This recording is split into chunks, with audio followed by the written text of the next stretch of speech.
రెడీగా ఉండండి Pawan Kalyan fans. Vakeel Saab cinema మే 21 release అవుతుంది. పోయి బట్టలు చెప్పుకోరు ఇక.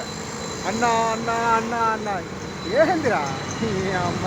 ఆయనకే ఒక ఎజెండా లేదు, ఒక ఏజెండా లేనట్టు అయిపోయింది. ఇన్నేళ్ళ నుంచి ఆంధ్రులు అన్న అన్న అన్న అన్న అన్న అన్న అంటే ఆఖరికి సీఎంగా చూద్దాం అనుకున్న వాళ్ళు నేను ఎమ్మెల్యేగా గెలిపించండి, దీనికి మొట్టల పెద్ద ఓ వారాయి ఏంది భయ్య అమ్మ, వారాయి వాహనము ఇది, దానికి పూజలు పునస్కారాలు.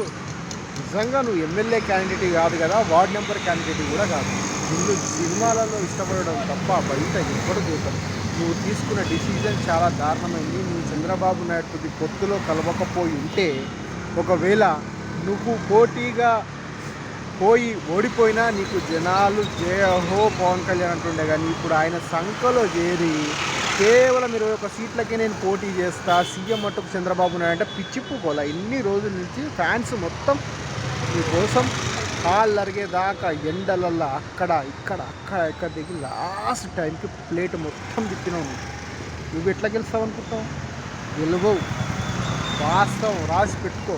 నేను కూడా మస్తు అనుకున్నా పవన్ కళ్యాణ్ ఎమ్మెల్యేగా గెలిచి అసెంబ్లీలోకి వెళ్ళి అధ్యక్ష అంటే నీ అమ్మ యూట్యూబ్ ఛానల్ కానీ శాటిలైట్ ఛానల్స్ కానీ అదిరిపోతుంది ఆ రేటింగ్లతో.